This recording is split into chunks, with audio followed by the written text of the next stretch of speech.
अस्सलाम वालेकुम एवरीवन। उम्मीद है आप सब खैरियत से होंगे। अच्छा जी, आज हम डिस्कस करने जा रहे हैं एक बहुत ही ज़्यादा हॉट टॉपिक और करंट अफेयर के सिनेरियो से, जो कि हमें हेल्प आउट करेगा। करंट अफेयर्स में ऐसे में भी इस तरह के क्वेश्चंस आ सकते हैं, ऐसे आ सकता है इस तरह का इंटरनेशनल लेवल का। अगर हम बात करें करंट अफेयर के पेपर की, तो करंट अफेयर के पेपर में इस तरह का टच करता हुआ कोई ना क्वेश्चन लाजमी आ सकता है। तो चलिए जी, स्टार्ट करते हैं। हम बात कर रहे हैं इसराइल के बारे में, क्योंकि इसराइल ने जो एक बर्बरियत फैलाई हुई है, ब्रुटैलिटीज़ फैलाई हुई हैं, वो नाकाबिले बर्दाश्त हो चुकी हैं। और अब वो किस डायमेंशन में जा रही हैं और वो किस हद तक बढ़ चुकी हैं, और इसराइल ने किस किस कंट्री को अपनी लपेट में ले लिया है। आज हम तमाम चीज़ों को डिस्कस करेंगे। साथ में हम ये भी देखेंगे इंटरनेशनल लेवल पे जो इंटरनेशनल लीडर्स हैं, इंटरनेशनल ऑर्गेनाइजेशंस हैं, इसके अलावा जो अदर स्टेट्स हैं, उनका क्या रिएक्शन है इसराइल के बारे में, और पैलेस्टाइन का वजूद कहाँ पे है, और पैलेस्टाइन इस वक्त कहाँ पे एग्जिस्ट कर रहा है, और पैलेस्टाइन का करंट स्टेटस क्या है। तो इससे पहले मैं आपको एक चीज़ यहाँ पे क्लियरली मेंशन कर दूँ, अगर आपने इसराइल और पैलेस्टाइन के इशू को देखना है तो हमारे यूट्यूब चैनल पे एक प्लेलिस्ट पड़ी हुई है वर्ल्ड मैप्स की। उनमें एक लेक्चर है हमारा पैलेस्टाइन और इसराइल के कॉन्फ्लिक्ट का। उसमें जस्ट हमने इंडिकेट किया हुआ है कि असल में एक्चुअल में ये कॉन्फ्लिक्ट है क्या। तो उसमें एक ही वीडियो में 4 से 5 मैप्स बनाए गए हैं, जिसमें आपको क्लियरली ये चीज़ समझ आ जाएगी कि पैलेस्टाइन में इसराइलियों का आना कैसे हुआ था, फिर यहाँ पे उन्होंने क्या किया, एंड देन अब वो वहाँ पे क्या कर रहे हैं। और अब वहाँ पे जो एक प्लेस है, एक जो रीजन है जिसको पूरा सर्कुलेट किया हुआ है पैलेस्टाइन के नाम से, अब वहाँ पे पैलेस्टाइन कितना रह गया है, ये तमाम की तमाम चीज़ें आप वहाँ से क्लियर कर सकते हैं। और इसके अलावा मैं आपको एक और चीज़ बता दूँ, मैं अपने हर लेक्चर में एक ये चीज़ बार बार मेंशन करती हूँ, जब आप मैप बनाएंगे अपने पेपर्स में, अपने करंट अफेयर पाकिस्तान अफेयर के पेपर के अंदर, अपने क्वेश्चन के अंदर, तो आपके जो मार्क्स होंगे वो 80+ भी हो सकते हैं इंशाल्लाह। तो इसलिए ज़रूरी है कि आप मैप्स लाजमी बनाएं, और यही वजह है कि मैं अब तक तकरीबन 14 से 15 मैप्स आपसे शेयर कर चुकी हूँ छोटी छोटी वीडियोस के ज़रिए, ताकि आपको आइडिया हो जाए कि किस क्वेश्चन में हमने मैप किस तरह से फ़िट करना है। तो आप वो प्लेलिस्ट लाजमी देखिएगा। दूसरा, आपको मैं यहाँ पे एक और चीज़ बता दूँ कि जब भी हमने कोई टॉपिक डिस्कस करना है, अगर हम मैप्स में उन चीज़ों को इंडिकेट करेंगे तो एग्ज़ामिनर को एक तो आसानी भी होगी, और दूसरा आपका पेपर जो है वो दूसरों से वेरी करेगा। तो चलिए जी, अपने टॉपिक की तरफ चलते हैं। अभी जो ईरान और इसराइल में जो कॉन्फ्लिक्ट चल रहा है, तो उसके बारे में क्या व्यूज़ हैं। तो सबसे पहले हमारे मैप की तरफ आएँ। मैप की तरफ जाने से पहले एक और चीज़ मैं आपको यहाँ पे बता दूँ कि अभी रिसेंटली हिज़्बुल्लाह के लीडर नसरुल्लाह को शहीद किया गया है। हिज़्बुल्लाह के लीडर नसरुल्लाह को शहीद किया गया है, और उसी को रिटेलिएट करने के लिए, उसी के रिस्पांस में, उसी बात का जवाब देने के लिए ईरान ने क्या किया है, इसराइल पे हमला कर दिया है। और बहुत सारे अपने मिसाइल्स भेजे हैं, जिसने इसराइल को बहुत बहुत ज़्यादा नुकसान पहुंचाया है, तो पूरी तबाही मचा दी है, बहुत ज़्यादा अमवात भी हुई हैं, जबकि इसराइल कहता है कि ऐसा कुछ भी नहीं है। मैं चीज़ों को थोड़ा इंटरलिंक कर दूँ, थोड़ा स्ट्रीमलाइन कर दूँ, ताकि आपको चीज़ें समझने में आसानी हो जाए।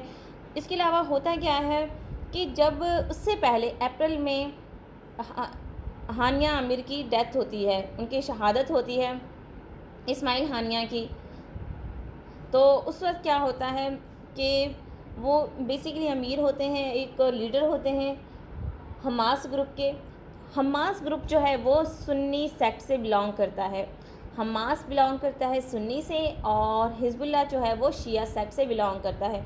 जब इन्होंने हमास के लीडर इस्माइल हानिया को शहीद किया था, तब ईरान ने कहा तो था कि हम इस चीज़ का जवाब देंगे, या हम इसके लिए इसराइल को कटहरे मिला के खड़ा करेंगे, बट उन्होंने इस तरह रिटेलिएट नहीं किया था जिस तरह नसरुल्लाह की शहादत पे इन्होंने रिटेलिएट किया। क्यों? क्योंकि जो नसरुल्लाह है वो हिज़्बुल्लाह के लीडर हैं, और हिज़्बुल्लाह क्या है, वो पूरे की पूरे मिडिल ईस्ट में रिप्रेजेंट करता है शिया सेक्ट को। शिया जो एक तबका है उसको डोमिनेट करता है। तो यही वजह है कि जब हिज़्बुल्लाह के लीडर की डेथ होती है, शहादत होती है, तो पूरा ईरान बौखला उठता है, और वो फ़ौरन उसका जवाब देने के लिए उठ खड़ा हुआ, और उसने फ़ौरन से इसराइल पे हमला कर दिया।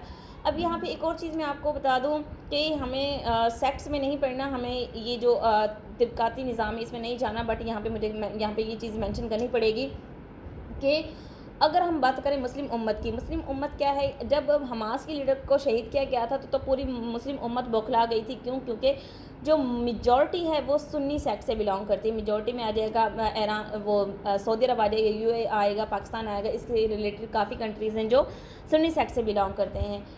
इसके अगर अपोजिट साइड में देखें, जब हिजबुल्लाह के लीडर की शहादत होती है तो एक अलग सिनेरियो नज़र आता है। क्यों? क्योंकि जो हिजबुल्लाह लीड करता है शिया कॉन्फ्लिक्ट, शिया सेक्ट को, तो उससे क्या हुआ कि ईरान जो है वो शिया कम्युनिटी है, वहाँ पे शिया लोग बहुत ज़्यादा हैं, मेजॉरिटी में रहते हैं। तो वो रिप्रेजेंट करता है पूरी दुनिया में शिया सेक्ट को। अगर तो हिजबुल्लाह ख़त्म हो जाता है, क्योंकि लीडर को ख़त्म शहीद कर दिया, तो हिजबुल्लाह के जिस तरह हमास ख़त्म हो गया था उनके अटैक से, उनके लीडर के जाने से, इस तरह पॉसिबिलिटी है कि ये ख़त्म कर दें हिजबुल्लाह को भी। लेकिन अब सोचने वाली बात ये है कि हिजबुल्लाह को ख़त्म करने की वजह से ईरान इतना क्यों बौखला गया। मैंने आपको पहले भी बताया था कि ये शिया अपने सेक्ट को ज़्यादा फैलाना चाहते हैं, तो इसी वजह से इन्होंने रिटेलिएट किया और ईरान पर इसराइल पर हमला कर दिया। अब यहाँ पे एक और चीज़ मैं आपको बता दूँ कि अगर हम चाहते हैं मुस्लिम उम्मत में यूनिटी चाहते हैं, तो यूनिटी मुझे कहीं दिखाई नहीं देती, ठीक है, क्योंकि न्यूट्रल होकर बात करूँगी, मुझे यूनिटी होती दिखाई नहीं देती। क्योंकि जब मुस्लिम उम्मत है वो भी दो ब्लॉक्स में बटी हुई, जिस तरह वर्ल्ड पूरी दो ब्लॉक्स में बटी हुई थी, ईस्टर्न वेस्टर्न ब्लॉक्स में यूएसएसआर एंड यूएस की तरह, इसी तरह जो मुस्लिम कम्युनिटी है वो भी दो ब्लॉक्स में डिवाइडेड है। एक में वो सुन्नी सेक्ट है, दूसरे में शिया सेक्ट है। सुन्नी सेक्ट को लीड करती है सऊदी अरब और यूएई, और अगर हम बात करें शिया सेक्ट की तो ईरान, जो कि बहुत पावरफुल कंट्री है, बट उसकी पावर अब कुछ रिड्यूस हो गई। क्यों? क्योंकि उस पर पिछले 10 सालों से सैंक्शंस लगी हुई हैं यूएस की तरफ से। तो इस तरह यही वजह है कि कभी भी सऊदी अरब यूएई नहीं चाहेगी कि हम इसके ख़िलाफ़ खड़े हों, इसराइल के ख़िलाफ़। इसराइल तो दुश्मन तो है पूरी मुस्लिम कम्युनिटी का, बट अगर वो उसके ख़िलाफ़ रिटेलिएट करते हैं तो इससे शिया कम्युनिटी बहुत ज़्यादा उभर के सामने आएगी। तो कभी भी सऊदी अरब और यूएई ये नहीं चाहेंगे। तो इसलिए यहाँ पे कहा जा सकता है कि इसराइल के ख़िलाफ़ एटलीस्ट इस कॉन्फ्लिक्ट में दोनों कम्युनिटीज़ आपस में मिक्स नहीं होंगे।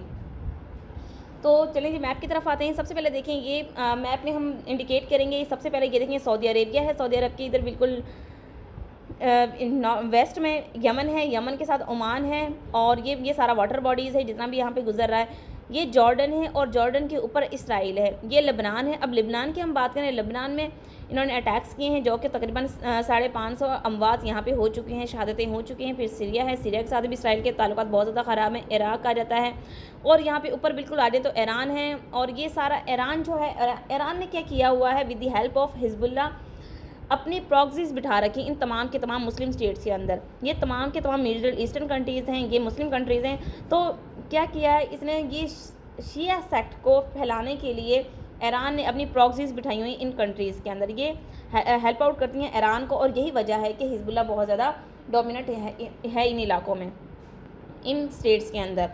तो होता कुछ इस तरह से है, ईरान अटैक करता है इसराइल पे, और फिर ये वार्न करता है अटैक से पहले, क्योंकि ईरान पे पहले से सेक्शंस लगा दी गई हैं यूएस की तरफ से। तो वो तो पहले ही अपनी बका की जंग लड़ रहा है अपनी, तो वो सर्वाइव करना चाहता है। अब वो डायरेक्ट वो इसराइल जो है, इसराइल पे हमला नहीं कर सकता ईरान, क्योंकि सैंक्शंस लगी हुई हैं उस पर। तो ईरान क्या करता है, अब उसने डबल गेम खेली है। उसने क्या किया, उसने एक इंटेलेक्चुअल तरीके से वॉर की है, उसने एक इंटेलेक्चुअल तरीके से अटैक किया है। उसने क्या किया है कि उन्होंने पहले वार्न कर दिया है, ईरान ने इसराइल को वार्न कर दिया है कि हम आप पे हमला करने वाले हैं, क्योंकि आपने पहले हमास के लीडर को शहीद किया, उसके बाद हिजबुल्लाह के लीडर को शहीद किया, तो अब हम चुप नहीं बैठेंगे। तो इन्होंने वार्न किया है इसराइल, जो कि क्योंकि उनके पीछे बैक है यूएस की। तो इसराइल तो इस वक्त तो एक बहुत बड़ा जाइंट बना हुआ है, एक बहुत बड़ा लिवियाथान बना हुआ है। लिवियाथान आपको पता है कि समुद्री मखलूक जो बहुत बड़ी है, लिवियाथान बना हुआ, और ये समझता है कि मैं बस पूरी दुनिया में बस मेरा ही नाम है। तो ये इसको ज़्यादा बॉदर नहीं करते हैं इस चीज़ को, जब ईरान उसे कहता है कि हम हमला करने वाले हैं। तो होता कुछ इस तरह से है कि ईरान उस पर हमला कर देता है, और फिर कहा जाता है कि ईरान ने जो जंग की है वो अपनी बका की है। जिस तरह मैंने आज चीज़ों को पहले इंटरलिंक कर दिया, मैंने आपको एक पूरा के पूरा एक वो पिक्चर, एक पस मंज़र बता दिया ताकि आपको चीज़ें इंटरलिंक करने में आसानी हो जाए। ईरान क्यों अपनी बका की जंग लड़ रहा है, क्योंकि वो शिया कम्युनिटी है। और फिर इसराइल अपनी बका की जंग लड़ रहा है, क्योंकि इसराइल बेसिकली अगर हम बात करें पैलेस्टाइन इसराइल का है ही नहीं, ये यहूदियों का है ही नहीं, क्योंकि यहूदियों को तो यहाँ पे बस वैसे रहने की यूएन की तरफ से इजाज़त मिली कि आप यहाँ पे अपनी सकूनत इख्तियार कर सकते हैं, यहाँ पे आप पनाह ले सकते हैं। लेकिन वो क्या है, उन्होंने वहाँ पे अपने कब्ज़ा करके और आज वो पूरे पैलेस्टाइन पर काबिज़ होकर बैठ गए हैं। तो दोनों जो कंट्रीज़ हैं वो अपनी अपनी बका की जंग लड़ रही हैं। उसके बाद अगर हम बात करें कि होता कुछ तरह, Iran fired missile in response to deadly attacks in Gaza and Lebanon. ठीक है, गाज़ा में तो जो शहादतें हैं वो तकरीबन 40,000 से प्लस हो गई, प्लस से बल्कि 40,000 क्या 60,000 हो गई, जिनमें मेजॉरिटी जो है वो बच्चों की और औरतों की है, बुज़ुर्गों की है। फिर दूसरी हम बात करें कि लेबनान में तकरीबन 550 जो अभी रिसेंटली इन्होंने शहीद किए हैं, 550 लोग शहीद किए हैं। उसके बाद बात करें हम ये कहते हैं कि as well as assassination of top IRGC Hamas and Hezbollah leader. IRGC क्या है, ये एक्चुअल में एक एब्रीविएशन है, ईरान रेवोल्यूशन ग्रुप कॉर्प्स। तो यहाँ भी क्या कहा जाता है कि ईरान ने रिटेलिएट किया, उनके खिलाफ फायर किए हैं और अटैक कर दिया है और उन्होंने बदला लिया है लेबनान और गाज़ा के जो शहदा का, उसके बाद हिजबुल्लाह और हमास के लीडर की शहादत का उन्होंने बदला लिया है। नेक्स्ट अगर हम बात करें तो Iran launch more than 100 missiles. जब ईरान ने हमास के रिस्पांस में हमला किया था तो जो उनके मिसाइल्स थे वो उन्होंने ट्रैवल घंटों में सफ़र करके वो इसराइल की ज़मीन तक पहुंचे थे और वहां पे जाके उन्होंने हमले किए थे। जबकि इस बार ऐसा नहीं है, इस बार इन्होंने अपने 100 से ज़्यादा मिसाइल्स भेजे हैं, जिनमें अल-फतह एक ऐसा हाइपरसोनिक मिसाइल है जो कि ओनली 5 मिनट्स में जो है वो वहाँ पे पहुँचा है और वहाँ पे जाके उसने अपनी पूरी कार्रवाई शुरू कर दी है। तो अल-फतह को इसमें ऐड करके अगर हम बात करें तो 100+ उन्होंने अपने मिसाइल्स भेजे हैं। पहले जो मिसाइल थे वो घंटों में, बल्कि उन्होंने बहुत ज़्यादा टाइम लिया था सफ़र करने में और वहाँ पर जाके अपना हमला किया है। बट इस बार ऐसा नहीं है, इस बार इन्होंने 100 से ज़्यादा जो मिसाइल भेजे हैं उनमें अल-फतह भी है। और अल-फतह एक ऐसा हाइपरसोनिक मिसाइल है जो सिर्फ़ और सिर्फ 4 मिनट के अंदर अंदर अब वहाँ पर पहुँचा है और उसने वहाँ पे जाके अपनी तबाहकारियाँ शुरू कर दी हैं। फिर क्या होता है कि जो यूएस है वो इसराइल के ख़िलाफ़ सबसे ज़्यादा इसराइल और ये यूएस जो आपस में इनकी बहुत बड़ी कोलैबोरेशन है, आपस में एक दूसरे के साथ मिलकर ये कोई भी कंट्री जब इन पे हमला करना चाहे तो रिटेलिएट करते हैं। बात अगर हम करें 1967 के हवाले से, तो 1967 की जब वॉर होती है, ईरान अटैक करता है इन एरियाज़ के अंदर जहाँ पे इसराइल ने अपना कब्ज़ा बिठा रखा था। क्योंकि उनका मेन मकसद ये नहीं था कि हम इंसानियत से लड़ें, वो उन्होंने हमले ही उन जगहों पे किए हैं, यानी कि जो आर्मी के अड्डे थे या फिर जहाँ पे असला साजी थी वहाँ पे इन्होंने हमले किए हैं ताकि जो आम आदमी है या फिर जो आम स्टेट के लोग हैं उन पे हमला ना किया जाए या उनके अमवात ना हो।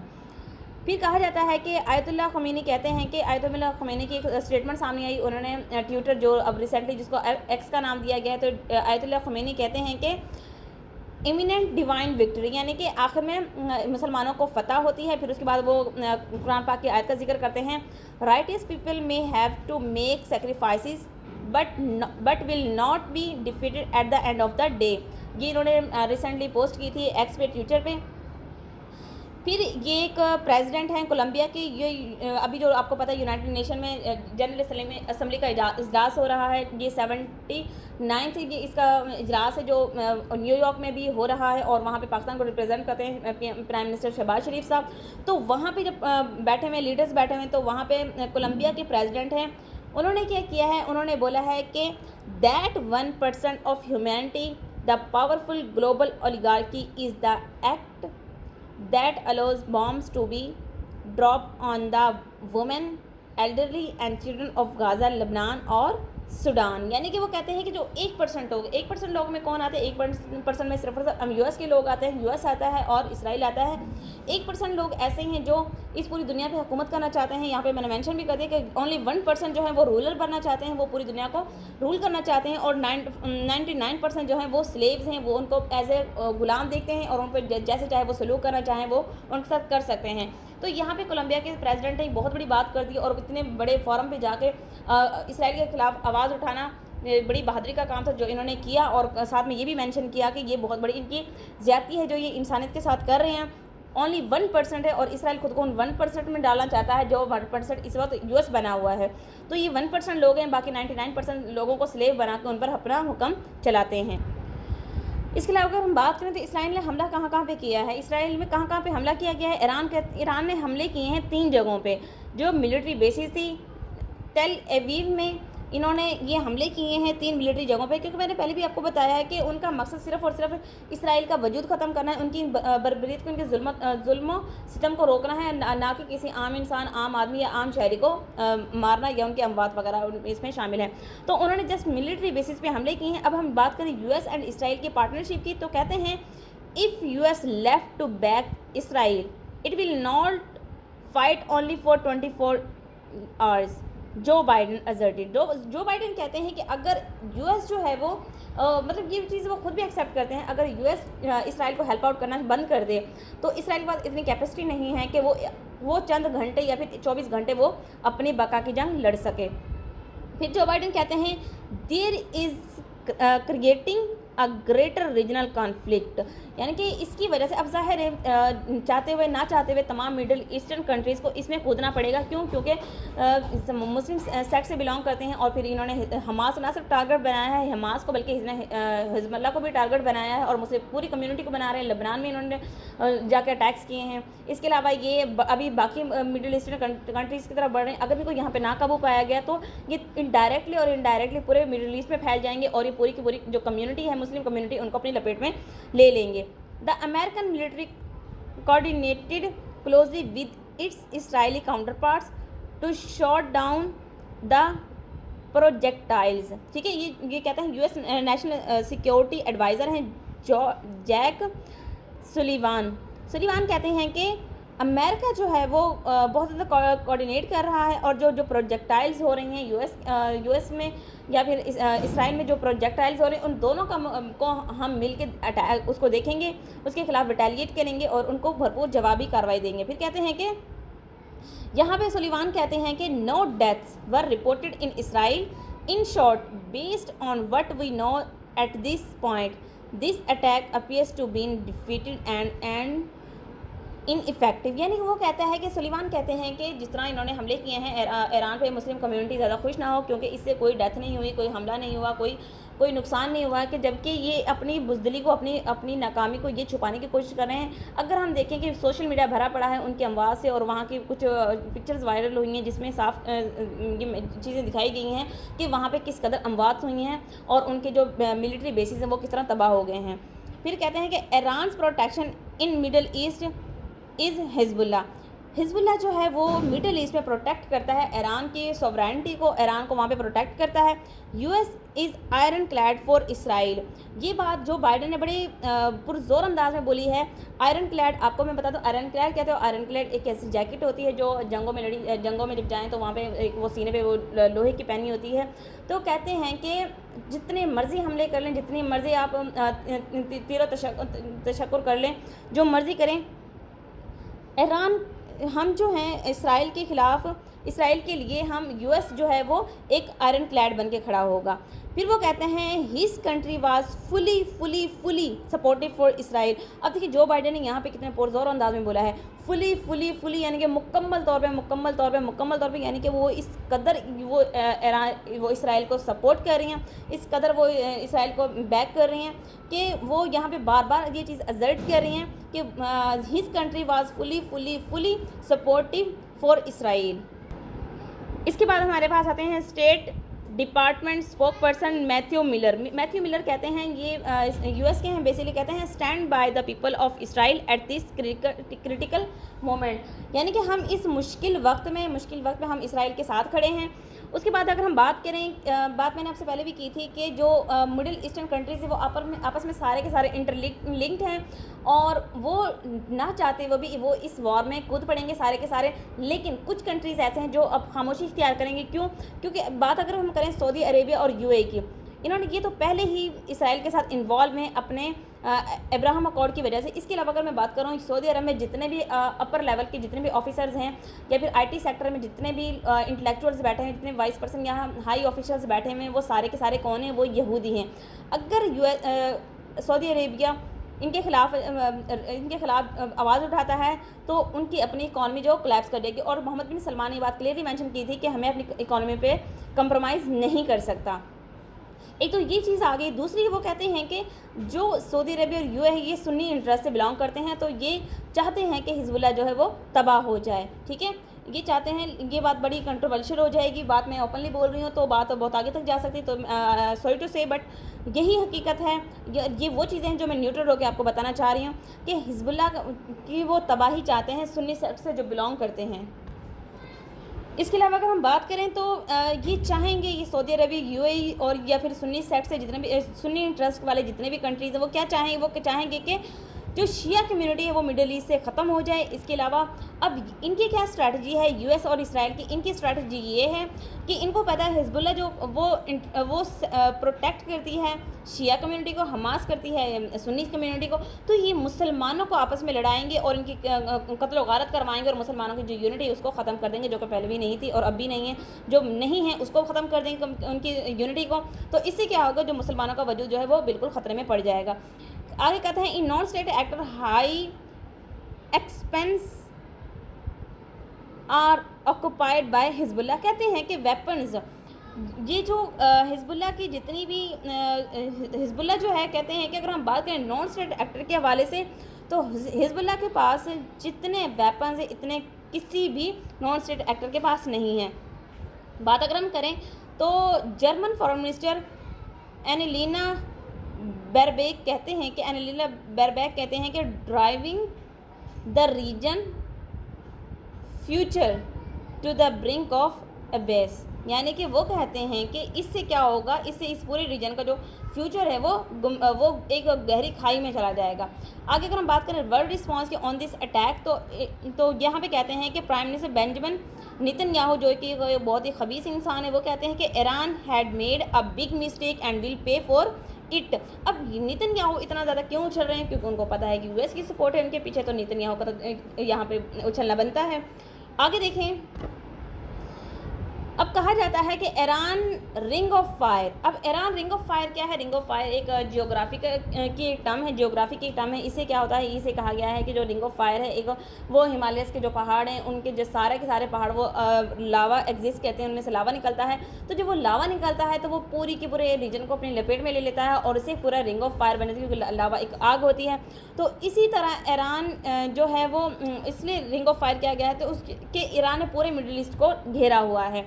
अब इसराइल ने क्या किया है, जो उनके जो रिंग ऑफ फायर थे, उनके जो सिरों पे जो दो बड़े ख़तरात है, जो बड़ी थ्रेट थी, एक हिजबुल्लाह दूसरी हमास, दोनों को ख़त्म कर दिया है तकरीबन। यानी कि हमास को तो ख़त्म कर ही चुके हैं, अब हिजबुल्लाह की तरफ वो बढ़ गए हैं, तो उन्होंने इस रिंग ऑफ फायर को तोड़ दिया है। फिर वो कहते हैं कि अब मसूद साहब क्या कहते हैं, मसूद कहते हैं कि let Netanyahu know that Iran does not seek war but it stands firmly against any threat. ठीक है, फिर अगेन कहते हैं do not enter a conflict with Iran, यानी कि ईरान के साथ अब कोई पंगेबाजी ना करें।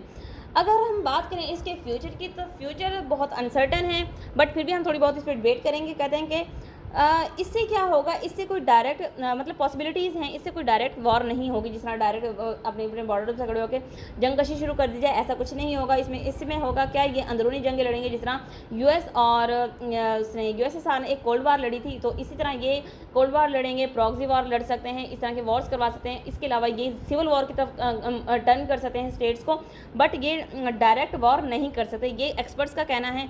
आगे बात दूसरी पॉसिबिलिटी आ जाती है कि Iran has to protect Hezbollah, उसकी मजबूरी है पर हिजबुल्लाह को प्रोटेक्ट करना। अगर ईरान चाहे कि अपनी बका के लिए कि मैं चुप बैठ जाऊं और मैं बाकी मुसलमानों की तरह चुप करके एक तरफ अपनी चुप इख्तियार कर लूं, तो ऐसा मुमकिन नहीं है। क्यों? क्योंकि हिजबुल्लाह जो है वो प्रोटेक्ट करता है ईरान की शिया इंटरेस्ट को, तो उनकी मजबूरी है इस यहाँ पर रिटेलिएट करना।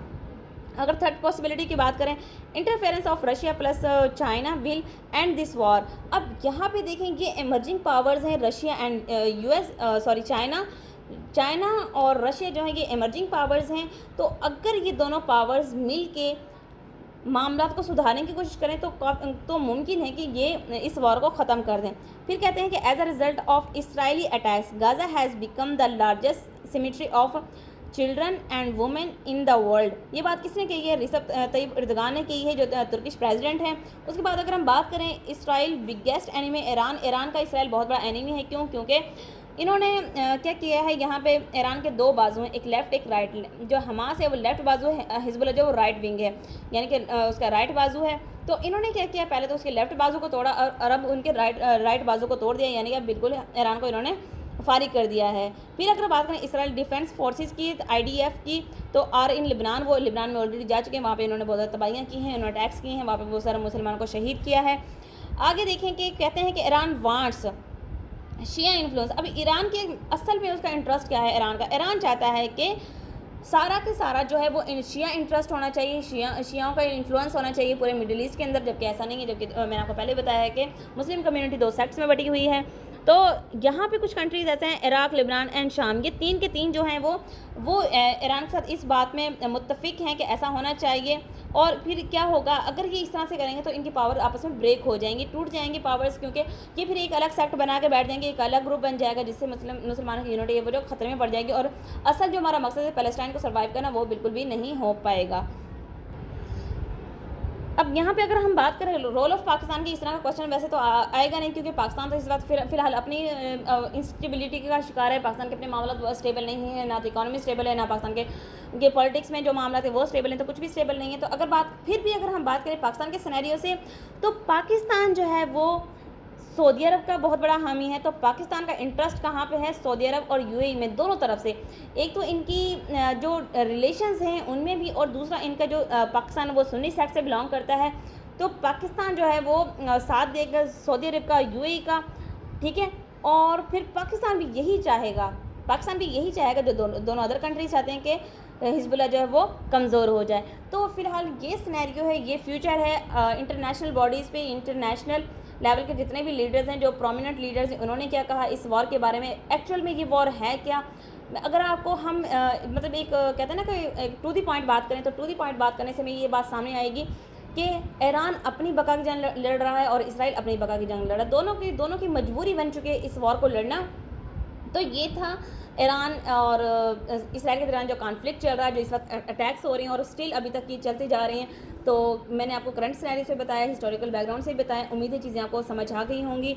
इसके अलावा नोट्स का PDF हासिल करने के लिए आप हमारा व्हाट्सअप ग्रुप ज्वाइन कर सकते हैं।